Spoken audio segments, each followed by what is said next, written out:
Morning and let's celebrate. दोस्तों, मेरा नाम अनुराग अग्रवाल है। मैं एक बिजनेस कोच और पब्लिक स्पीकिंग ट्रेनर हूं। धंधे के अंदर 98% ईमानदारी चलती है और 2% स्ट्रीट स्मार्टनेस है। 98% ईमानदारी से बिजनेस चलाना होता है, जिसके ऊपर बहुत सारी मैंने वीडियोस बना रखी हैं। और वैसे भी इन ईमानदारी के 98% धंधे के तरीकों को सीखने के लिए बहुत सारे और ट्रेनर हैं।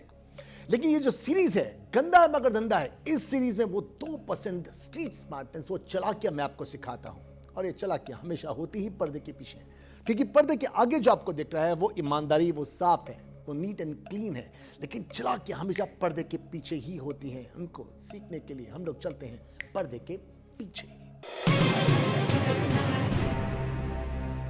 आज की पहली चालाकी है कि जब भी आपको कोई ऑर्डर मिलता है, कभी भी किसी भी हालत में, उस ऑर्डर को अगर आप नहीं भी जानते, आप जानते नहीं है कैसे सेटअप होगा, आप जानते नहीं कि उस ऑर्डर को कैसे फुलफिल करना है, अगर आप थोड़ा बहुत कर सकते हो, है आपकी फील्ड का ही, लेकिन आपको पता नहीं कैसे करना है, ना मत करो, हां कर दो।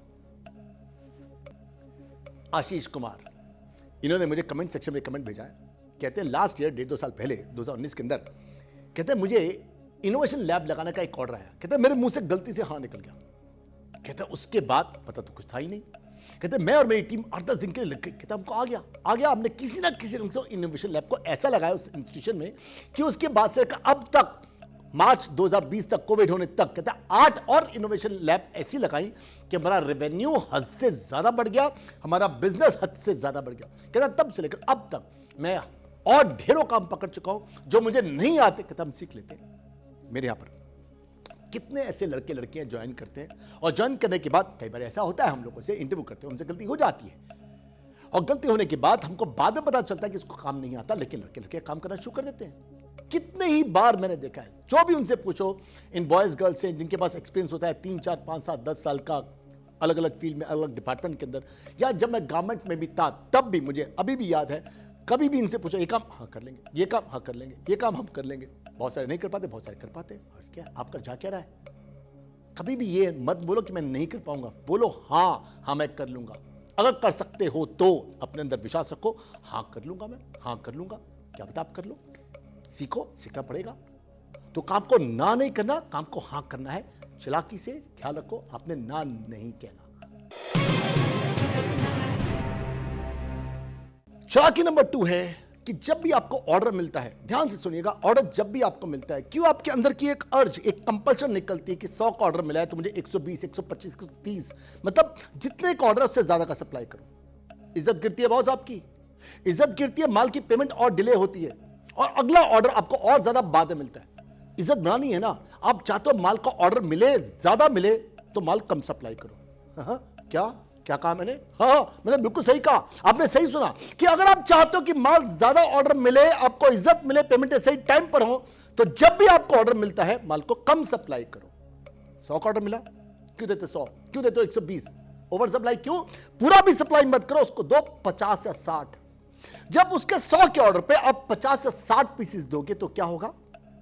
हम लोग गारमेंट्स में ऐसे ही क्या करते थे।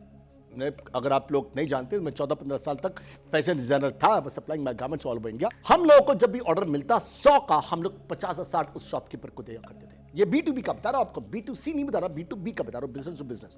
अगर ऑर्डर मिलता 100 का, हम लोग 50 या 60 या 70 सप्लाई करते हैं।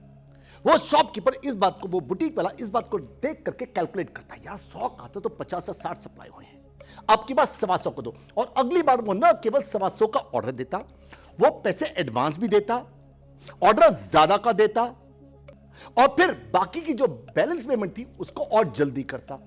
और पेमेंट से ज्यादा वो जो ऑर्डर होता था अगला वाला, वो जल्दी देता, क्योंकि उसको पता था कि थोड़ा डिले होगा और माल की सप्लाई पूरी नहीं आएगी। जब माल का ऑर्डर दोबारा आता तो अभी हम लोग कम ही देते, 70, 75, 80 देते। अगली बार उसका ऑर्डर और बढ़ता। अब आप सोचो, आप 100 की जगह 125 देना चाहते हो, या आप चाहते हो आपको इज्जत मिले, आपको एडवांस मिले, आपको ऑर्डर पहले मिले और बाकी बैलेंस पेमेंट भी आपको जल्दी से जल्दी मिले। अगर आप ये सब बेनिफिट चाहते हो तो अपनी इस अर्ज को, अपनी इस कंपल्शन को रोको कि माल मुझे पूरा या ज्यादा सप्लाई करना है। आपको पूरा भी नहीं देना, ज्यादा तो छोड़ दीजिए, आपको कम से कम देना है, ताकि आपकी इज्जत बढ़े, आपके माल की, आपकी इमेज बढ़े और आपको पेमेंट जल्दी मिले, बल्कि एडवांस तक मिलना शुरू हो सकता है अगर आप अकल का यूज करोगे तो। आपको मैं अभी बता के चुका हूं कि अगर आपको ऑर्डर आता है 100 का तो आपने 80 देना है, 70 देना है, 60 देना है, पूरा माल सप्लाई नहीं करना। इसी ढंग से जब आपका वेंडर, आपका सप्लायर आपको माल देता है, आपको जरूरत है 100 पीस की, और वो आपको कहता है जी 130, 140, 150 लोगे तुम, आपको इतना इतना डिस्काउंट दे दूंगा। मत फंसना, जितनी जरूरत है आपने उतना ही खरीदना है। किसी भी हाथ में ये लालच जो है आपका फ्रेट का, कार्टेज का, या कंटेनर का, या इंपोर्ट ड्यूटी का, क्या कंटेनर में जगह है थोड़ा डाल लो, सस्ता पड़ जाएगा, जरूरत है नहीं। जब जब आप ऐसे करोगे, जरूरत ना होने पर, सिर्फ इस लालच में कि उसमें जगह है, थोड़ा सा सस्ता पड़ जाएगा, सस्ते के चक्कर में अपने आप को रोको, कभी आप ऑटो पायलट नहीं हो पाओगे। मैं आपको बता रहा हूं, ऑटो पायलट होने के लिए अगर आप चाहते हो आपका बिजनेस अपने आप चले, अपने स्वतः चले, मैंने आपको 2 वीडियो पहले बताया था कि देखो, आपको हर वीडियो बताता हूं कि कैसे आपको पैसे बचाने हैं, कैसे नेगोशिएट करना है। नेगोशिएट करो, सौदेबाजी करो। कई जगह पे आपको बता रखा है कि पैसे कैसे बचाने, लेकिन कुछ एक जगहों पर आपको 2 वीडियो पहले बता के चुका हूं। जैसे मैंने आपको बताया कि जब जब आपको माल लेना है तो उधार जरूर लो, चाहे थोड़ा सा महंगा पड़ जाए। क्या डिस्काउंट को अवेल मत करो, माल को थोड़ा महंगा होने दो, लेकिन उधार जरूर लो। इसी ढंग से ये जो कंपल्शन है अपने अंदर की कि सस्ता पड़ सकता है, कंटेनर में जगह है, कार्टेज कम हो सकती है ज्यादा मंगा होगा तो, ट्रक में, वो टेम्पो ट्रेवल में जगह है, माल थोड़ा डाल दो, या बल्क मिल रहा है सस्ता ले लो, आप कभी ऑटो पायलट नहीं हो पाओगे। आपके खर्चे बढ़ जाएंगे, आपको पैसा ज्यादा इन्वेस्ट करना पड़ेगा, आपके पास जगह वैसे ही कम है, जगह आपको ऑक्यूपाई हो जाएगी, फिर आपको उसी माल को लगाना पड़ेगा क्योंकि स्टॉक पे आपके पास माल पड़ा हुआ है। हर वो इंसान जो ऑटो पायलट होता है वो हमेशा पूरा ख्याल रखता है कि ऑटो पायलट, समझते हैं आप ऑटो पायलट क्या होता है? ऑटो पायलट का मतलब होता है कि आपका बिजनेस बिना आपके जाए चले। अगर अपने बिजनेस को बिना आपके जाए चलाना चाहते हो तो उन बहुत सारी बातों में से एक बात आपको बता रहा हूं कि आपने कभी भी ओवर बाइंग नहीं करनी है। और साथ में अगर आपको हमारे कोर्स ऑटो पायलट करना है तो आपको दिल्ली आना पड़ेगा। हम लोग बहुत सारी फैसिलिटीज आपको देते हैं, हमारे यहाँ पर इंस्टॉलमेंट भी है और साथ में 60 days money back guarantee, 100% money back guarantee है। आप कोर्स को ज्वाइन कीजिए। अगर आपको लगता है कि ये कोर्स मेरे मतलब का नहीं है, मेरा दिल्ली आना मुंबई से, कोलकाता से बेकार है, फ्लाइट पकड़ के मैं आऊँ यहाँ पर, आऊँ इतना खर्चा करूँ, ये कोर्स बेकार है, भाई साहब 2 सेशन के बाद, 3 सेशन के बाद, 4 सेशन के बाद, 60 डेज के अंदर अंदर आप चाहें तो 100% मनी बैक गारंटी हमारे यहाँ पर है। सबसे पहले इंस्टॉलमेंट भी है, साथ में मनी बैक गारंटी है। ज्वाइन करना है, ऊपर इस नंबर पर कॉल कीजिए। बिजनेस कोर्स हमारा 9 महीने से लेकर 1 साल तक का है। फोन कीजिए, अब पता कीजिए कैसे आप ऑटो पायलट हो सकते हो। तो मैं आपको बता रहा था कि आपने किसी भी हालत में अपने माल को जो देना है वो आपने कम देना है, और जो आपने खरीदना है आपने उतना ही खरीदना है जितनी आपको जरूरत है, माल चाहे महंगा पड़ जाए। और आपको एक बात और बताई थी कि आपको उधार भी जरूर से जरूर लेना है B2B के अंदर, चाहे माल महंगा पड़ जाए। कुछ एक खर्चे जरूरी होते हैं, कुछ एक जगहों पर पैसा बचाना नहीं चाहिए आपको। नेक्स्ट जो आपने ख्याल रखना है वो ये है कि जो आपको सप्लाई करता है, जो आपका वेंडर है, उसको आपने, जो आपका कस्टमर है, इन दोनों को मिलने मत देना। धंधा जो है वो पर्दे का खेल होता है। बंद जो मुट्ठी वो लाख की, खुल गई तो खाक की। धंधा हमेशा पर्दे का खेल है। अगर आपने पर्दा हटा दिया जस्ट बिकॉज आपको अपनी कार्टेज बचानी है, आपको अपनी फ्रेट बचानी है, आपने अपने कंटेनर का कुछ खर्चे अपने बचाने, इस कारण से आप दोनों को मिलने देते हो।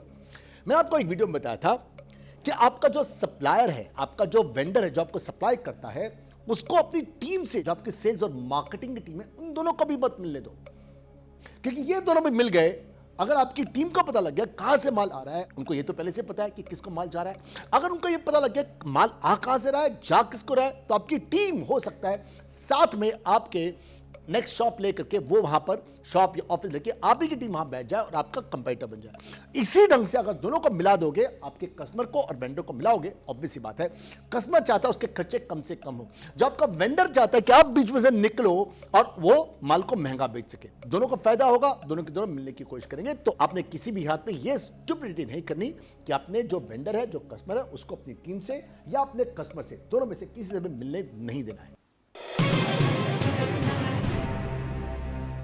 आपके कस्टमर को लगना चाहिए कि आपके पास और ढेर सारे कस्टमर हैं। अगर उसको पता होगा कि आपके पास ढेर सारे कस्टमर हैं तो उसका विश्वास आपके ब्रांड के ऊपर, आपके माल के ऊपर, आपके ऊपर ज्यादा हो जाएगा।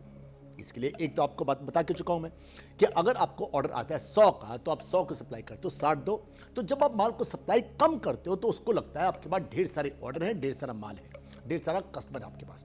इसी ढंग से हमारे चांदनी चौक में, दिल्ली के अंदर, लाजपत राय मार्केट के अंदर बहुत सारे ऐसे शॉपकीपर हैं जिन्होंने 2 लड़के रखे हुए हैं। उन 2 लड़कों का काम क्या होता है? सिर्फ माल को पैक करते रहना, सुबह से शाम तक माल को पैक करते रहना, माल को अब जो भी कस्टमर आता है वो देखता है ढेर तो पेटियां बनी जा रही है, बने जा रही है, बने चले जा रही है, जाए जा रही है, जाए जा रही है, बन रही है, जा रही है, बन रही जा रही है। असलियत क्या है? असलियत होता है ये पेटियां बनती हैं, उसके बाद ये घूम करके पीछे वाली शॉप के पीछे से जो रास्ता है वहां तक आती है, वहां से ये एंटर करती है, अंदर खुलती है, खुलने के बाद वही माल फिर दोबारा से वापस आता है, वापस आके फिर उसकी पेटियां बनती है। पेटियां बन रही है, पीछे घूम करके आ रहा है, पेटियां खुल रही है, फिर वही माल बन रहा है। क्यों? सिर्फ इसलिए ताकि जो भी एंटर करता है वो देखे ढेरों पेटियां पड़ी हुई हैं और पेटियां बन रही हैं, उससे उसका विश्वास आपके होलसेल के ऊपर, आपके माल के ऊपर ज़्यादा होता है और वो ज़्यादा होने के कारण से आपको ज़्यादा ऑर्डर देता है। तो आपके कस्टमर को लगना चाहिए कि आपके पास ढेर सारा ऑर्डर है और ढेर सारे कस्टमर हैं, उसका विश्वास आपके ब्रांड के ऊपर, आपके प्रोडक्ट के ऊपर, आपके ऊपर ज़्यादा हो जाएगा। आपके अगर 100 कस्टमर हैं, आपने देखा होगा 100 में से कुछ एक ऐसे कस्टमर होते हैं जिनका काम ही होता है ची करना। आपको क्या जरूरत पड़ी वो 5 या 10% कस्टमर को रखने की? आपके पास 100 में से अगर 995 अच्छे कस्टमर हैं, उनको रखो। वो कस्टमर जो कि ची करते हैं, जो कि गुड्स रिटर्न, कुछ एक लोग होते हैं उनको आइडेंटिफाई करो जो कि कुछ ज़्यादा रिटर्न करते हैं, जो कि पेमेंटों को ज़्यादा डिले करते हैं, जिनका काम ही हमेशा कंप्लेंट करने का होता है। उन लोगों को अपने यहाँ पर निकालना बेहतर होता है। हर तरह का कस्टमर अच्छा नहीं होता, हर दाग अच्छे नहीं होते। इसी ढंग से अगर आपके पास कुछ ऐसे कस्टमर हैं जो कि बहुत ही एलीट है, बहुत ही अलग हटके हैं, रिच है, अपना माल ऐसा बनाओ जो कि रिचर के लिए हो। मैं आपको एक बार पहले भी बताया था कि दूध में मलाई कम होती है लेकिन होती जरूर है। ऐसे रिचर लोग हैं। अगर आप बहुत ही सस्ता माल बनाओगे तो क्या होगा? आपका कंपटीशन बढ़ जाएगा। किसी भी हालत में ऐसी जगह पर मत जाओ जिसको बनाने के लिए बहुत सारे लोग हों, जिसको एड्रेस करने के लिए, जिस मार्केट को एड्रेस करने के लिए बहुत सारे लोग हों। मत जाओ ऐसी मार्केट को एड्रेस करो जहां पर बहुत ही कम आपके कंपटीशन हो और साथ में अच्छे लोग के साथ में काम करोगे ना।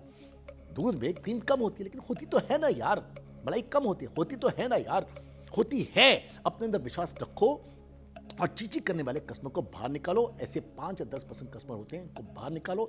ये समझदारी रखो। हर एक को सर्व करना, हर एक को करना ये आपका काम नहीं है। और हमेशा कोशिश करो अच्छे से अच्छा प्रोडक्ट बनाओ और कंपटीशन में बाहर रह करके अच्छे लोगों को सर्व करो जो पैसा स्पेंड कर सकते हैं। वो कहते हैं भैया माल तुम्हारे पास क्या है?